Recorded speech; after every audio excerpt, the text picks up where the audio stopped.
ಯಪ್ಪ ಇವತ್ತಿನ ಕಗ್ಗ ಅದೆಷ್ಟು ಒಂಥರ ಕಠೋರವಾಗಿದೆ, ಅಷ್ಟೇ ಮಾರ್ಮಿಕವಾಗಿದೆ ಈ ಉದಾಹರಣೆ. ಏನಂತ ನೋಡೋಣ.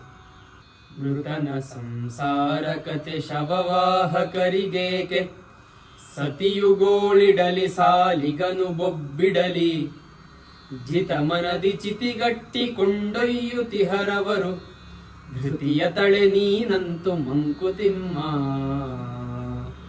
ನಾಗ್ಲೇ ಹೇಳಿದಾಗೆ ಅದೆಷ್ಟು ಕಠೋರವಾಗತ್ರ ಬರೆದಿರೋ ಉದಾಹರಣೆ ಕೊಟ್ಟು ಅಂದ್ರೆ, ಒಂದು ಮೃತದೇಹವನ್ನ ಹೊತ್ಕೊಂಡು ಹೋಗ್ತಿರ್ತಾರಲ್ಲ ಚಟ್ಟ ಹೊರವರು, ಅವರು ಯಾವತ್ತೂ ಕೂಡ ಹೆಂಡತಿ ಅಳ್ತಾ ಇರ್ತಾಳೆ ಅಥವಾ ಸಾಲಿಗ ಅಂದ್ರೆ ಸಾಲ ಕೊಟ್ಟವ್ನು ಬೊಬ್ಬಿಡ್ತಿರ್ತಾನೆ, ಹೋಗ್ಬಿಟ್ಟ ನನ್ನ ಸಾಲ ತಗೊಂಡಂತ, ಅದ್ರ ಬಗ್ಗೆ ಚಿಂತನೆ ಮಾಡಲ್ಲ. ಅವ್ರ ಪಾಡಿಗೆ ಅವ್ರು ಹೆಣ ಹೊಳೋದವ್ರ ಕೆಲಸ, ಹೆಣವನ್ನು ಹೊತ್ಕೊಳ್ತಾರೆ, ಹೋಗಿ ಚಿತೆಗೇರಿಸ್ತಾರೆ.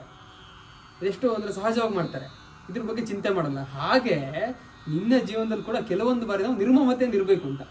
ಕೆಲವೊಂದ್ಸಲ ನಮಗೆ ಸಂಬಂಧ ಪಡದೇ ಇರುವ ಅಥವಾ ತುಂಬಾ ಹತ್ತಿರವಿಲ್ಲದೇ ಇರೋ ವಿಷಯಕ್ಕೆ ಅಥವಾ ನಮ್ಮ ಕೈಲಿ ಏನು ಮಾಡೋಕ್ಕಾಗಲ್ಲ ಅಂತಿದ್ದಾಗ ನಾವು ತುಂಬಾ ಎಮೋಷನಲ್ ಅಟ್ಯಾಚ್ ಆಗಬಾರ್ದು ಅಂತ. ಅದರಿಂದ ಆದಷ್ಟು ಹೊರಗಡೆಯಿಂದನೇ ನೋಡಿ ಅಲ್ಲಿಗೆ ಬಿಟ್ಬಿಡ್ಬೇಕು ಅಂತ. ಅಷ್ಟು ನಿರ್ಮಮತೆಯಿಂದ ಇದ್ರೆ ಮಾತ್ರ ನಿನ್ನ ನೆಮ್ಮದಿ ಚೆನ್ನಾಗಿರುತ್ತೆ ಅಂತ. ತುಂಬಾ ಒಂಥರ ಕಠೋರವಾದ ಉದಾಹರಣೆ, ಆದರೆ ತುಂಬಾ ಮಾರ್ಮಿಕವಾದ ಉದಾಹರಣೆ ಅಂತ ಅನ್ಸುತ್ತೆ. ನಮಸ್ಕಾರ.